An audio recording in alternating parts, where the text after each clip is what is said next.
Assalamualaikum warahmatullahi wabarakatuh. Salam sejahtera untuk semua. Mudah-mudahan di hari yang ceria ini semua dalam keadaan sehat walafiat, dalam perlindungan Tuhan Yang Maha Kuasa, Allah Subhanahu wa Ta'ala. Saudara-saudara, Bapak Ibu yang berbahagia,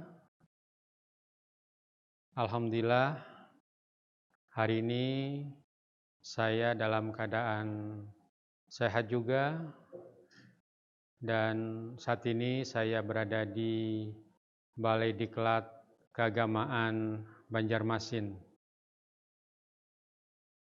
Dan tugas saya saat ini diberikan amanah tugas menjadi Kepala Balai Diklat Keagamaan Banjarmasin sejak bulan Juli tahun 2022. Alhamdulillah saya bisa mendapatkan pengalaman baru, ya, tugas di Kementerian Agama.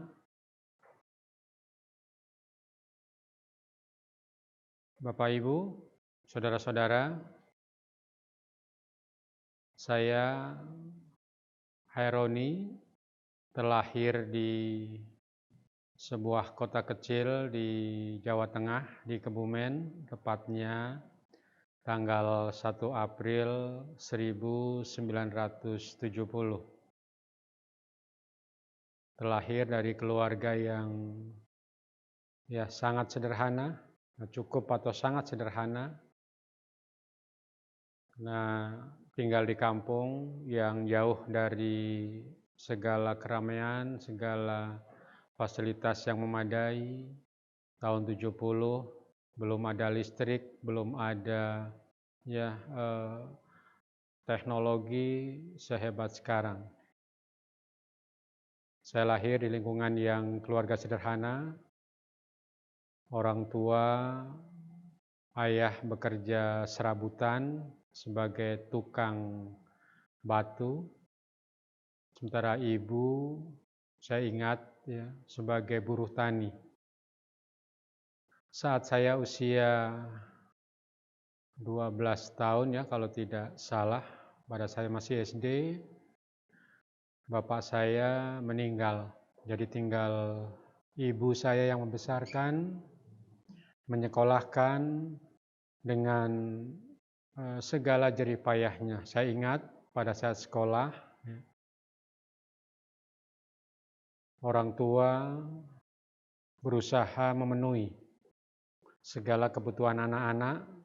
Kebetulan saya 8 kakak beradik yang dibesarkan oleh seorang ibu dengan pekerjaan utama. Saya ingat kerja serabutan juga sebagai buruh tani, kadang harus menjual gorengan, tiap subuh harus bangun, bahkan sebelum subuh.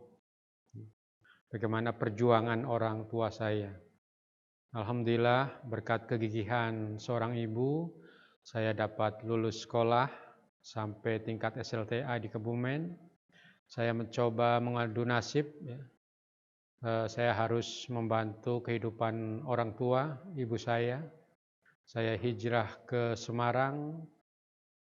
Saya pernah bekerja di sebuah perusahaan kayu lapis di Semarang, tepatnya di Kendal.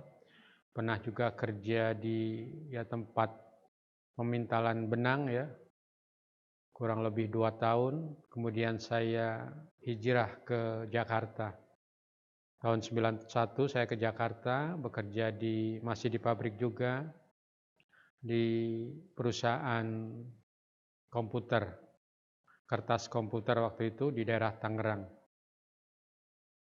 Tahun 92 saat saya bekerja di Jakarta, mendengar informasi ada lowongan pekerjaan di Kementerian Agama, tepatnya di Pusdiklat Kementerian Agama. Saya berusaha merubah nasib. Saya tidak pernah mungkin bercita-cita menjadi PNS, tapi karena ada peluang saya mencoba mendaftar dan alhamdulillah Saya lulus tahun 93, SK-nya terhitung tanggal 1 Maret 1993 dengan status pegawai negeri sipil golongan 2A, diterima di Pusdiklat, dan saat itu SK saya penempatan di Manado, Sulawesi Utara.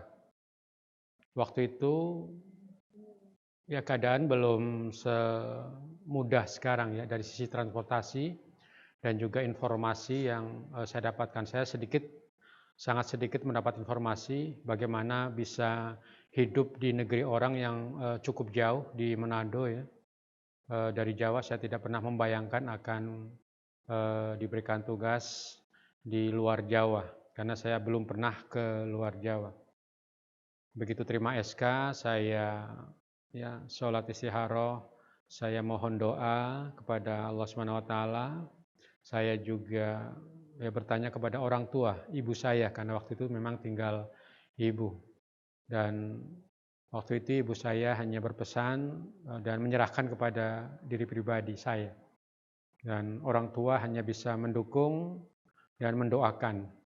Dan saya ingat betul saat pertama saya datang ke Manado di akhir 1993, saya diantar oleh ibu saya sampai di Surabaya waktu itu karena penerbangan masih sangat terbatas, hanya dari Surabaya. Diantar sampai bandara waktu itu ya. Sampai bandara di Surabaya, saya naik pesawat dan baru kali itu naik pesawat, saya ya ingat pesan ibu saya. Jadi sudah dirantau orang, jangan tinggalkan ibadah. Jadi kalau orang Jawa bilang eling Gusti Allah. Ingat kepada Allah, ingat kepada Tuhan, jangan tinggalkan ibadah. Itu yang saya ingat. Dan berbaiklah kepada semua orang yang saya temui. Alhamdulillah, saya sampai di Manado. Saya tidak tahu kemana waktu itu, ya, akhir 93. Saya tujuan pertama adalah ke sebuah masjid, ya, Masjid Ahmad Yani, ya, masjid provinsi waktu itu. Saya ketemu dengan penjaga masjid dan saya juga sempat menemui salah satu pegawai waktu itu karena saya tiba di Manado, kebetulan kantor sudah tutup. Saya dengan hanya berbekal membawa SK dan ya baju ala kadarnya, hanya tas tenteng kecil. Saya pergi ke masjid, sholat asar waktu itu, dan mendapat informasi dari pengurus masjid bahwa ada tempat kos di dekat masjid. Jadi saya pertama tinggal di Manado, kos di sebuah ya rumah yang sederhana. Kebetulan juga kantor waktu itu di Balai Diklat Manado dekat Masjid Ahmad Yani. Seiring jalannya waktu, saya ya menjalani tugas selaku ASN ya tahun 93. Karena golongan saya waktu itu masih 2A, tentunya menjadi pelaksana staf ya. Dan kurang lebih 6 bulan saya kos. Saya dipanggil oleh pimpinan saya, kepala balai waktu itu, untuk tinggal bersama-sama menjadi sopir beliau ya, Pak Budi Harto. Alhamdulillah beliau masih sehat ya, mudah-mudahan juga tetap dalam keadaan sehat. Saya banyak belajar juga walaupun dengan segala kesibukan ya. Pak Budi juga banyak memberikan saran masukan ilmu agama kepada saya. Saya menjadi sopir pribadi beliau, saya mengantar tiap waktu, dan saya harus berpikir ya. Saya berpikir bahwa nasib akan berubah ya tergantung kepada kita. Jadi nasib tergantung kita, apakah kita dengan pasrah dengan keadaan. Dan akhirnya saya berpikir saya harus ya kuliah waktu itu ya, tahun 94. Setelah sekian bulan di Manado, saya 94 mendaftar kuliah melanjutkan S1. Jadi dengan biaya sendiri ya, dengan biaya sendiri. Pulang kantor saya harus kuliah. Alhamdulillah dalam waktu yang 4 tahun saya menyelesaikan studi S1 di Manado, kemudian ya berlanjut S2, alhamdulillah bisa menyelesaikan studi S3 saat saya sudah bekerja. Jadi intinya saya ingin merubah nasib ya. Saya intinya ingin meningkatkan ya paling tidak saya sebagai ASN secara kualifikasi memenuhi syarat, mudah-mudahan memenuhi syarat, apalagi di dunia pendidikan, di Balai Diklat tempat orang belajar, orang sebagai kawah candra di muka, tentunya orang-orang balai, saya berpikir termasuk saya pribadi, harus memiliki kompetensi yang sesuai dengan bidang tugas kepelatihan. Mengawali tugas saya, sekali lagi saya pernah menjadi ya sopir kepala balai, saya bahkan pernah tinggal di Balai Diklat ya sendiri ya sebagai penjaga kantor. Tugas saya ya rutin lah, ya harus mematikan lampu, harus membersihkan kantor, dan ya setelah sekian tahun ya saya berkenalan dengan seorang wanita di Manado ya yang sekarang menjadi istri saya, dan alhamdulillah ya selama perjalanan karir saya sangat didukung, sangat dibantu ya oleh istri, karena kebetulan keluarga cukup jauh ya mendoakan dari jauh, tapi peran istri, karena kesuksesan seorang laki-laki pasti ada perempuan yang mendukung kita, hebat di belakang kita. Jadi awal karir saya ya segala mungkin pekerjaan yang ya sederhana di kantor ya. Saya pernah menjadi sopir, pernah menjadi ya mungkin katakanlah penjaga kantor, pernah ya segala pekerjaan kantor yang serabutan saya lakukan. Selama saya bertugas di Manado, jadi sejak 93 sampai 2022, 30 tahun kurang lebih ya. Jadi lebih setengah usia saya saat ini ya. Saya hidup di rantau orang. Alhamdulillah saya juga bisa diterima di Manado. Manado terkenal dengan kerukunannya yang luar biasa ya. Di sana tingkat heterogenitasnya tinggi, tapi alhamdulillah bisa saling menghargai, menghormati. Saya merasa nyaman di sana. Jadi menjadi kampung halaman kedua saya selain Kebumen, tempat kelahiran saya. Selama berkarir saya tidak pernah ya membayangkan ya akan diberikan amanah menjadi ya kepala kantor ya. Saya dulu hanya cita-cita ingin bekerja dengan sebaik-baiknya. Selama saya bertugas di Manado 30 tahun kurang lebih, saya berusaha bekerja dengan sebaik-baiknya. Saya melampaui 8 kepemimpinan kepala balai ya. Tentunya ya saya harus bisa loyal kepada pimpinan, karena semua pemimpin ya punya karakter, punya cara memimpin, cara memotivasi. Saya banyak belajar dari mereka. Alhamdulillah selama proses tugas saya di Manado, 8 kepemimpinan, saya dalam tanda kutip ya selalu dipakai oleh mereka. Saya dipercayai, diberikan tugas amanah ya, dan alhamdulillah saya diberikan tugas, pernah menjadi perencana cukup lama, pernah menjadi bendahara proyek waktu itu, diberikan tugas sebagai kepala seksi, diberikan tugas sebagai Kasubag TU, dan tahun 2016 saya diberikan amanah tugas menjadi kepala balai Diklat Keagamaan Manado. Sekali lagi saya tidak pernah ya mengimpikan, membayangkan, punya cita-cita untuk menjadi kepala balai ya. Saya hanya menjalani takdir saja, melakukan tugas-tugas saya dengan sebaik-baiknya, biarlah orang lain yang menilai. Jadi prinsip saya, jabatan jangan kita kejar. Kalau bisa jabatan yang memerlukan kita, yang ya membutuhkan kita untuk mendudukinya. Itu akan lebih rasa plong, lebih nyaman dalam pelaksanaan tugas. Tahun 2022 ya, setelah kurang lebih 6 tahun saya memimpin BDK Manado ya. Saya diberikan tugas amanah ke BDK Banjarmasin, dan saya juga ya alhamdulillah mendapat dukungan dari keluarga, dari istri, mendoakan, bahkan mendampingi sampai Banjarmasin. Dan alhamdulillah sampai di Banjarmasin saya diterima juga oleh teman-teman di sini ya, di Banjarmasin ya. Mereka dengan tangan terbuka, hati terbuka menerima saya. Dan alhamdulillah selama 1 tahun ini saya bisa menjalankan tugas dengan sebaik-baiknya. Selama ya memimpin baik di Manado maupun di Banjarmasin, ya saya punya motivasi, punya keinginan bagaimana teman-teman saya di kantor bisa bekerja dengan nyaman, dengan rileks, santai, tanpa tekanan. Kalau teman-teman merasa nyaman, saya yakin mereka akan bisa bekerja dengan baik ya, dengan baik ya.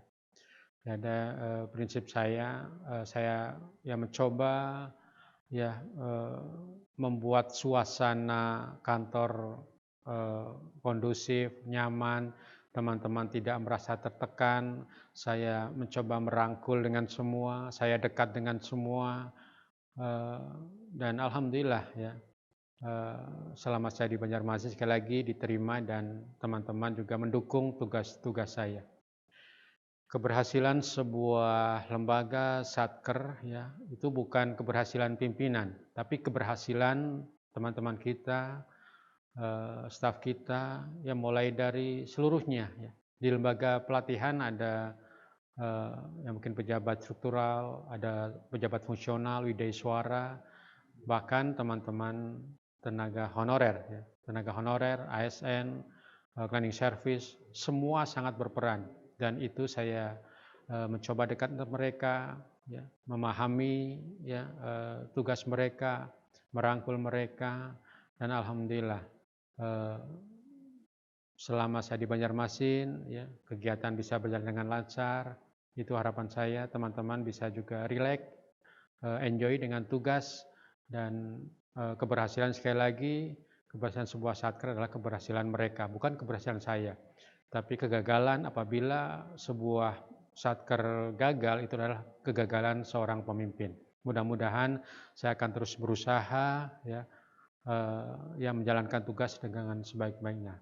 Dan selama menjadi ASN di Kemenak ya sudah 30 tahun lebih, tentu ada juga tantangan, masalah yang saya hadapi. Tapi saya mencoba ya menyelesaikan dengan sebaik-baiknya, dengan bersabar, berserah diri kepada Allah SWT, Tuhan Yang Maha Kuasa. Alhamdulillah hambatan-hambatan yang saya hadapi bisa diselesaikan.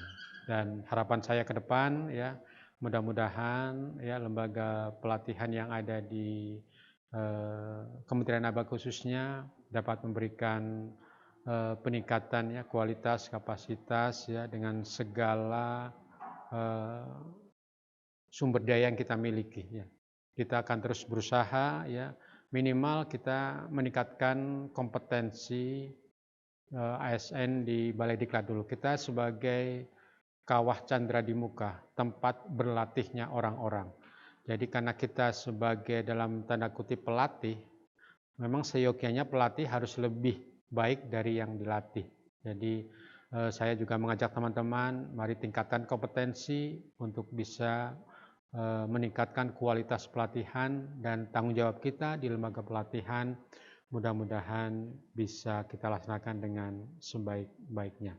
Dan harapan saya Balai Diklat khususnya Banjarmasin ke depan akan semakin baik, semakin maju dalam rangka peningkatan kualitas SDM di Kementerian Agama. Demikian pemirsa yang saya hormati ya, sekedar berbagi pengalaman ya, mudah-mudahan bisa memotivasi kita semua ya teman-teman, apalagi sekarang banyak ASN-ASN baru, P3K baru yang prospeknya masih panjang. Jadi laksanakan tugas dengan sebaik-baiknya. Jangan pernah kita berpikir untuk mendapatkan jabatan, biarlah nanti jabatan yang akan memerlukan kita apabila kita punya kompetensi, punya kualitas, dan mendapat amanah kepercayaan dari pimpinan kita. Demikian, terima kasih. Assalamualaikum warahmatullahi wabarakatuh.